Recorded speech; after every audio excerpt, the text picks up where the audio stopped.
कभी भी ये चाहे 9 दिन का नवरात्रा हो, 10 दिन के नवरात्रा हो या 11 दिन के हो, ये पहला पूजा से जो सोते हैं इसके बाद विजयदशमी तक ही रहते हैं। और बाबा जो हैं, बाबा को कुछ नहीं दिया जाता है खाने पीने के लिए, यहाँ तक कि गंगा जल का एक बूंद पानी भी उनको हम नहीं देते हैं। 9 दिन नहीं, इस बार माता रानी का बहुत सुंदर नवरात्रा है। 11 दिन का नवरात्रा है, 11 दिन की नवरात्रा है। ऐसे ही 11-21 शुभ होता है।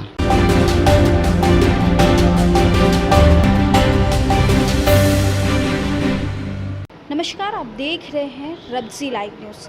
देखिए, आज हम खास आपको कुछ नज़ारा दिखाने के लिए आए हैं और बता दें इस वक्त जो हम मौजूद हैं पटना के नौलखा मंदिर में, जहां का आस्था की एक बड़ी मिसाल हम आपको इस वीडियो के माध्यम से दिखाना चाहते हैं। देखिए, यह बाबा हैं और यह बाबा अपने ऊपर 21 कलश लेकर यहीं पे बैठे हैं और लगातार लगभग यह कई सालों से इसी तरीके से यहाँ कलश लेकर के ऐसे ही विराजमान रहते हैं, बैठते रहते हैं। और आपको बता दें 9 दिन माँ दुर्गा की उपासना इसी प्रकार से करते हैं।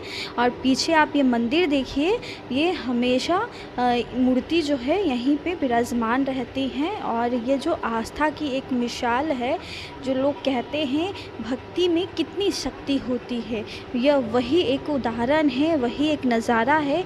आप देख सकते हैं कि भक्ति में कितनी शक्ति है, जो लगातार 9 दिन इसी तरीके से वो यहाँ पे विराजमान रहते हैं और यहीं पे सोए रहते हैं, इसी अवस्था में रहते हैं। ऐसे में हम बात करेंगे कि यह क्या कुछ करते हैं, क्या खाते हैं, क्या पीते हैं।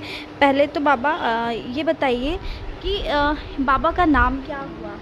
श्री श्री 108 बाबा नागेश्वर दास जी। ये इसी प्रकार से रहते हैं, मतलब 9 दिन माँ दुर्गा की उपासना में? 9 दिन नहीं, इस बार माता रानी का बहुत सुंदर नवरात्रा है। 11 दिन का नवरात्रा है, 11 दिन की नवरात्रा है। ऐसे ही 11-21 शुभ होता है। और पूरे 10 दिन तक माता रानी पूजा भक्त से करवाएगी और 11वां दिन माँ विदाई लेगी।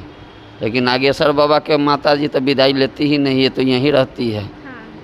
यहीं रहती है 365 दिन यहीं रहती है माता रानी, क्योंकि इनको मनोकामना माँ कहा जाता है। और यहाँ एक बच्चों का मनोकामना माँ पूरा करते रहती है।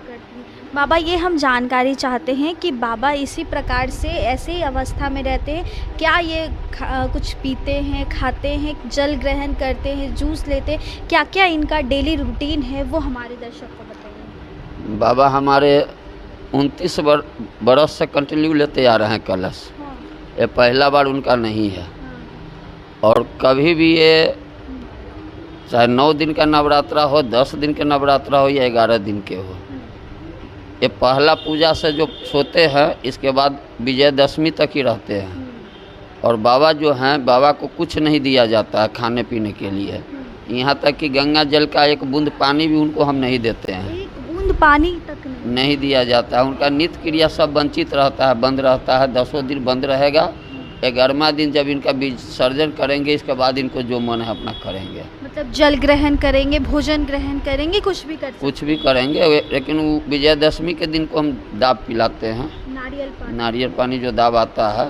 वो दाब इनको एगो पिलाते हैं। हम भी पीते हैं।